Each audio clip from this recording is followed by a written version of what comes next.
हमारे साथियों को जय भीम। जय भीम। जय भीम। जय भीम। रिप्लाई करोगे तो अच्छा है। करुणा के सागर तथागत गौतम बुद्ध से लेकर के मानव साहब कांशीराम तक सर्व समाज में जन्मे सभी संतों गुरुओं के चरणों में श्रद्धा के सुमन अर्पित करते हुए और इस देश में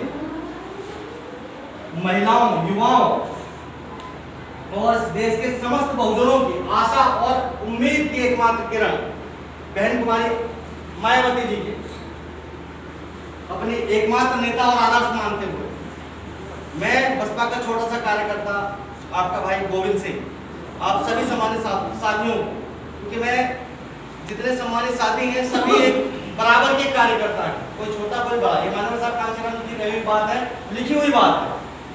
तो यहाँ मंच पर उपस्थित हमारे प्रदेश के महासचिव भाई नरेंद्रपाल सिंह जी और हमारे जिले में प्रभारी माननीय किशोरी श्याम जी, रमेश कुमार गौतम जी और हमारे जिलाध्यक्ष भाई युवा जिलाध्यक्ष सगीर खान चिश्ती जी एवं विधानसभा बूथ वार्ड के आए हुए सभी सम्मानित साथियों, मैं एक बार आप सभी का बहुजन समाज पार्टी की ओर से यहाँ आने के लिए हार्दिक स्वागत करता हूँ, धन्यवाद भी देता हूँ कि आप लोगों ने अपनी सबसे कीमती चीज दी। किसे दी? बहुजन समाज पार्टी। सबसे कीमती चीज क्या है? आपका समय। पैसा तो कोई भी दे सकता है, खाना भी कोई भी दे सकता है, लेकिन समय तो हमने दे दिया, सबसे कीमती चीज है। वो क्यों दी? कुछ आप अपनी कहेंगे, कुछ हमारी सुनेंगे, ये होगा संवाद। और इसी नाते से बहुजन समाज पार्टी की परम आदरणीय नेताजी हमारी एकमात्र आदर्श बहन कुमारी मायावती जी ने पूरे भारत में समान निर्देश दिए हैं। यहाँ के लिए कोई अलग नहीं है, दिल्ली में भी वही निर्देश है और झारखंड में भी वही निर्देश है। गांव चलो अभियान, आप में से कितने लोगों ने टीवी अखबार में सुना या देखा है? सुना है किसी ने? हाँ जी, मैं देखा। सोशल मीडिया को छोड़ दिया, मैंने उसका नाम ही नहीं लिया। अखबार या टीवी में आया नहीं है। हमारी बात हमें खुद करनी पड़ेगी। हमारी बात वो लोग नहीं करेंगे जो हमें हक अधिकारों से सदियों से वंचित करे बैठे हैं। वो कौन है? 1585 आज के डेट का 1585 क्या है मैं बताता हूँ। आज एक नॉर्मल आदमी, बिल्कुल नॉर्मल आदमी अगर किसी सरकारी सेवा में काम करता है 8 घंटे, उसको मिलती है 1 लाख। मिलती है कि नहीं मिलती? 1 लाख रुपए करीब तनख्वाह है ऑन एवरेज। और वही प्राइवेट कर्मचारी जो है हमारा, उसको मिलते हैं बहुत मुश्किल से, वो भी बड़े शहरों में 15,000। तो हमारे हिस्से का जो 85,000 है वो खा कौन रहा है? ये है आज का 1585। समझ में आ रहा है? हमारे हिस्से का हर महीने 85,000 रुपए कौन खा रहा है? जिसको हम अपना नुमाइंदा चुन के भेजते हैं कि हमारी भलाई के कुछ काम करेगा। कैसे चुन के भेजते हैं? अपने वोट के माध्यम से। वोट का अधिकार किसने दिलाया आपको? बाबा साहब डॉक्टर भीमराव अम्बेडकर ने। समानता का अधिकार है ना, राष्ट्रपति के वोट की वैल्यू और हमारे वोट की वैल्यू एक है, यही समानता है। लेकिन जमीनी हकीकत में समानता नहीं है। शिक्षा, स्वास्थ्य, सुरक्षा, रोजगार, ये 4 बेसिक मुद्दे हैं। यदि क्या ये चारों चीजें बराबरी से हर तबके को मिल रही है? नहीं मिल रही। जिम्मेदार कौन? हम कह देते हैं जी हमारा सांसद ये नहीं करता, हमारा विधायक ये नहीं करता, हमारा मुख्यमंत्री ये नहीं करता, हमारा प्रधानमंत्री ये नहीं करता। भाई उसको चुन के भेजा किसने है? नहीं करता तो हटा के अपना लगाओ ना। ये ताकत तो हमारे आपके खुद के पास में ही है। और यही समझ और यही एक योग्यता बढ़ाने का जो काम करती है वो बहुजन समाज पार्टी करती है। मुझे जैसे एक छोटे से कार्यकर्ता को भी नेता बनाती है। और ये सब सारे जो दर्द और एहसास है वो क्यों है बहुजन समाज पार्टी के नेताओं में, कार्यकर्ताओं में क्यों है? क्योंकि वो सब आपके बीच के ही लोग हैं। अगर हम अपने बीच के लोगों को देखें तो जितने भी विरोधी दल हैं हमारे ही अपने लोग हैं, वो बहुजन समाज के ही लोग हैं। बहुजन समाज बहुजन बात करते हैं बहुजन की, बहुजन है कौन? ये 5 उंगलियां जिस तरीके से हाथ में, उसी तरीके से भारत में केवल 5 कैटेगरी हैं, SC, ST, OBC और रिलीजियस माइनॉरिटी और जनरल।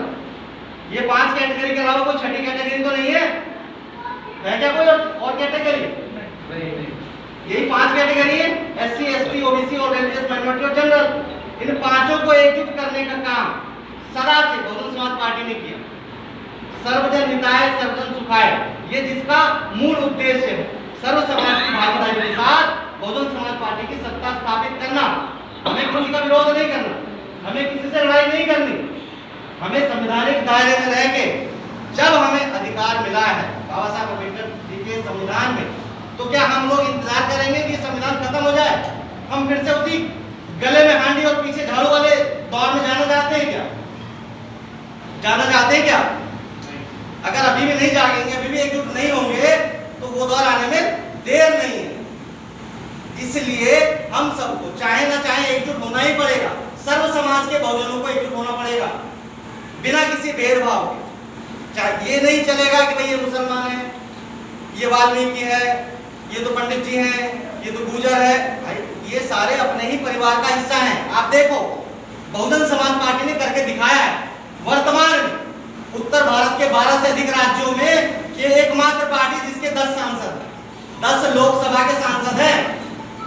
उन 10 लोकसभा के सांसदों की आप लिस्ट उठा के देखिए, सर्व समाज की भागीदारी मिलेगी उसमें आपको मुस्लिम भी मिलेगा, ब्राह्मण भी मिलेगा, ओबीसी भी मिलेगा, शेड्यूल कास्ट भी मिलेगा। तो इसी तरीके से बहुजन समाज पार्टी अपने संगठन में अपने समाज के लोगों को गले से लगा के बराबर भागीदारी देगी और इसी भागीदारी को बढ़ाने के लिए, जन जन तक पहुंचाने के लिए, क्योंकि बिना हमारे तो किसी की सत्ता स्थापित होना संभव नहीं है। हमारे बिना किसी की सत्ता बन सकती है क्या? बन सकती है क्या? बोलो तो सही करो। बन सकती है हमारे बिना? अगर हमारे लोग निकाल दिए जाएं तो विरोधी पार्टियों के पास आदमी नहीं होंगे। जितना मर्जी पैसा फेंक लें, जितना मर्जी वो संसाधनों का उपयोग कर लें, उनके पास आदमी नहीं होंगे। हमारे पास क्या है? जनबल है, सारा का सारा बहुजन समाज है। तो हमें उस अपने बहुजन समाज को जगा के भारत की सर्वाधिक तेजी से बढ़ती हुई राष्ट्रीय राजनीतिक पार्टी में शामिल करना है, खास करके युवाओं और महिलाओं को बिना किसी भेदभाव के।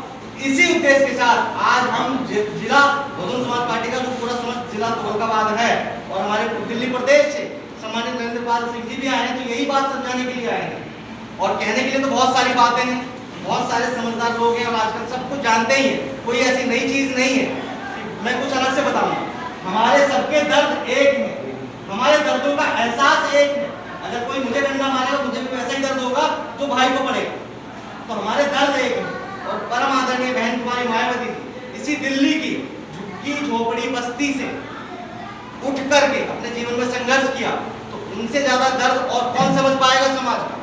ये जितने भी आते हैं दिखावे के लिए, 4 दिन हुए नहीं हेलीकॉप्टर में उड़ रहे, वो कैसे? माननीय साहब कांशीराम ने बहुत तफसील से बताया कि ये लोग बिना सहारे और बिना इशारे के कोई नहीं आने वाला।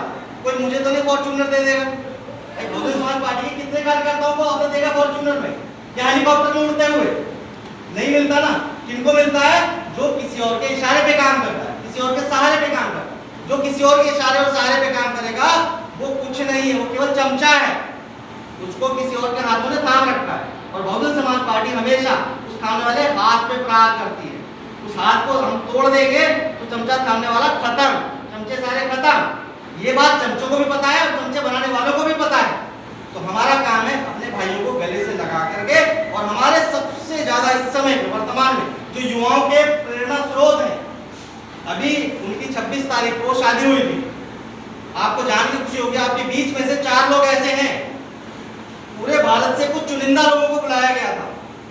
आपके बीच में 4 लोग ऐसे हैं, उन्हें भी जाने का मौका मिला, उन्हें भी सम्मानित किया गया बिना किसी भेदभाव के। ये नहीं आएगा और ये आएगा, ऐसा नहीं था। माननीय आकाश आनंद जी, उनसे बढ़कर के शिक्षित नौजवान युवाओं का प्रेरणा स्रोत आज के दौर में कोई नहीं। कभी आप उनका भाषण सुनिए, कभी उनकी बात को सुनने का प्रयास कीजिए। मैं उनसे कुछ सीखता हूँ। मुझे जैसा कार्यकर्ता जब उनसे सीख करके अपने लोगों को बताने का काम करता है, जोड़ने का काम करता है, तो मुझे लगता है कि ऐसे 10,000 नुमाइंदे प्रतिनिधि, अपने बहुजन समाज के प्रतिनिधि आज हर जिले में मौजूद है, जिनका एकमात्र काम क्या है? सबको जोड़ करके एक मुट्ठी बनाना। जब हम अपनी मुट्ठी बनाएंगे और जय भीम का घोष करेंगे, सत्ता हमारी होगी। इन्हीं शब्दों के साथ अपने वाणी को विराम देता हूँ। जय भीम, जय भारत, भारत का संकल्प बसपा ही विकल्प। जय भीम।